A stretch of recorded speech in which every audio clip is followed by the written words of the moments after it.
I'd now invite Ian Swainson to come forward and share some thoughts.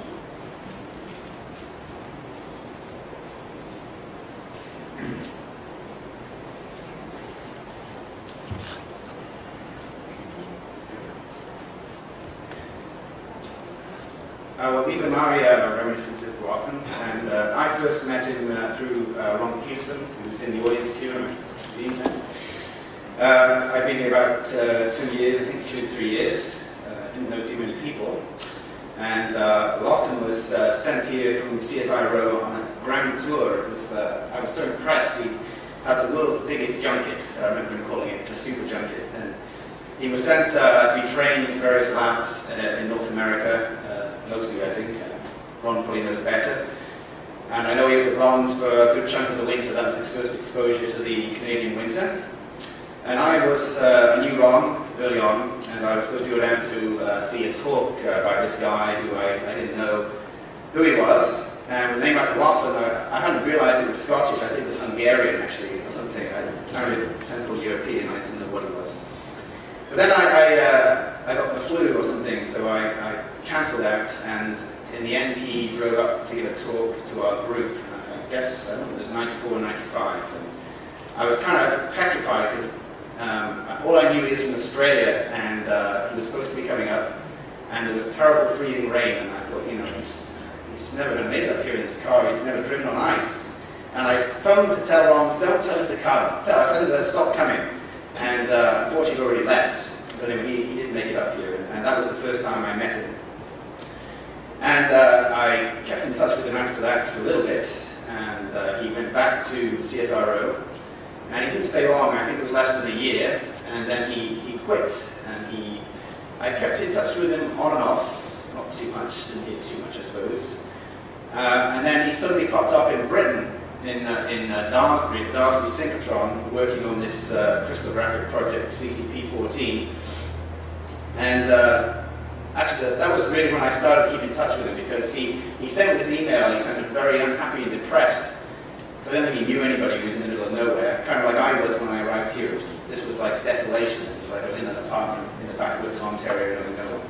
So I phoned him up, and he seemed to cheer him up. And after that, I kept in touch fairly regularly. And one of his jobs on CCP14 was collecting software, crystallographic software from around the world, freely available software. And a lot of it was, because it was home written, it was poorly documented, so he would either document it himself or get the authors to document it, write tutorials, he would run workshops for students. And he also, one thing he became quite famous for, beyond this web thing that he was doing, CCP14, he was concerned that this information wasn't getting out to the whole world, so he wrote a CD, he made a CD of all the software and the tutorials called Nexus, and he would mail it out to the third world where connectivity was pretty limited. So he's very well known by many people who received those CDs. So after a while he was transferred to London, and they told him he was going to live like a king. But he wasn't living like a king, believe me. The money they were paying him, it was terrible where he was living. So I don't know whether that contributed to his decision to leave, but I don't think it was too much fun where he was. So he told me he'd had enough of CCP14, and it just so happened at that time there was a vacancy, somebody left. So I said, well, I don't know whether you want this job, because it wasn't what he'd done in the past, but there's this vacancy, so if you want to apply, go ahead. So actually he was interviewing for other jobs at the time, and he turned down Berkeley to come to Chalk River. I remember that, a job offer at Berkeley. So since he got here, he was very giving of himself in every way, both monetarily and himself, and he really pushed himself into work for the users. He did a lot of improvements in the spectrometer that we worked on. Many things, including the technical things that most people won't be interested in, but the stages and the jaws. And I think one of the biggest improvements he did with Ron Donenberger was the macro language, which enabled lots of automation through the night that wasn't possible before. And also, the two of us, because I was the one who did almost all of it on there for a long time, I never kept a notebook, because if I did have a physical notebook, when I wanted it, it was in the reactor when I was in my office, or else I was up in the reactor when it was down in my office. It was never in the right place. So he I think through CCP14 and all this huge knowledge of software, found this electronic notebook from the Department of Energy in the US, and that really helped us run the thing together, because all the notes we took, we put onto this web page. It really helped. And he, both in work and at home, he reveled in the perversities of life, I think. He got great enjoyment out of just the strange things. So we had the same sense of humour. So I think at work, the thing I remember most that he was probably proudest of was doing diffraction on the worst neutron-absorbing compounds, so the rare earths, in particular gadolinium. Everybody says you can't do diffraction on gadolinium, but he worked with Dominic Ryan from McGill, and he proved them that you're wrong, you can do it. And I think he loved the fact that you could do this stuff that you just couldn't or shouldn't be able to do. I think that was probably what he would remember the most of that. So he certainly wasn't out for himself, and as many of you know, he gave large amounts of money away to local causes and to Amnesty. I've been picking up his mail since he disappeared, and if I get something in the mail from a charity, it's usually, you could consider a gift of $30 or $40. The letters that come from Amnesty are, you could consider a gift of $3,000 or $4,000. That's the kind of money he was giving away. Quite incredible. Almost monthly, I think he was giving about $1,000. So,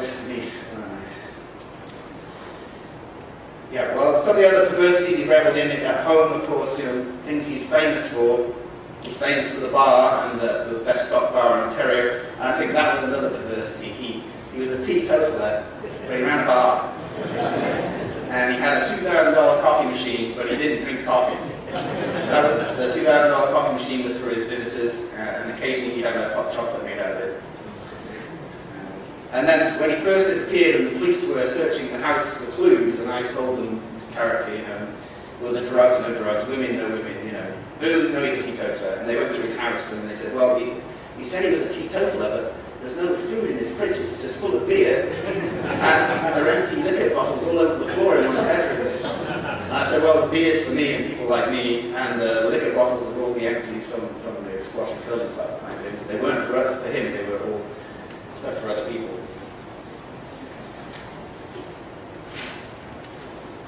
So, we had the same sense of humour. There are many things I could tell you. I think for most of us in the group, we all know this statue called Aphrodite, and that was something he and I were quite keen on. So when he first arrived, he didn't know where he was, and we went down to Ottawa to Sims, which is our mother institute, if you like, and they, of course, in the nation's capital, and they're in a literal reconstruction of Buckingham Palace from the 1920s.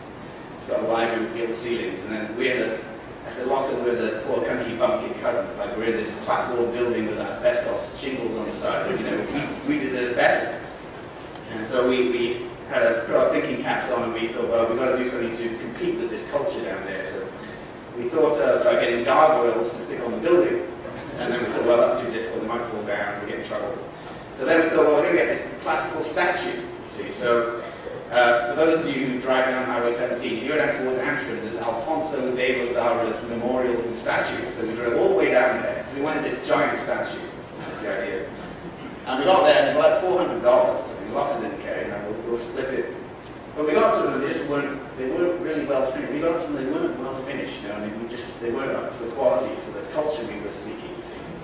So he was still keen, but that wasn't what we wanted. So I think it was him, got a catalogue from either Home Hardware or Canadian Tire. I suspect maybe it was Home Hardware. And we found this statue, and it said 10 foot tall, and it was only $50. I said, oh, this is it. This is it. We've got to have this, right? It's the right price. It's 10 foot tall. It's a classical statue. And then we had all these ideas. How are we going to get this on site? And we've got guards with machine guns. They're searching the car when I come in. I said, well, I've got this station wagon. And what we can do is we can fold down the seat, because I know I can get big things in there. We're going to put this huge statue in there, and if the suspension can take it, then we'll put rugs over it, and maybe the guards won't notice, you see. So that was the plan. Anyway, one day, Lachlan came to work, and he was smiling. He's always there before me, because I'm always late. And he took the bus, and he said, I brought it in. And I said, well, how have you brought it in? Because he's not a big guy, and he didn't drive into work on site, so he's going to have to drag this 10-foot Colossus past the guards. Anyway, it turned out, of course, that it was a misprint in the catalogue, and it was actually 10 inches.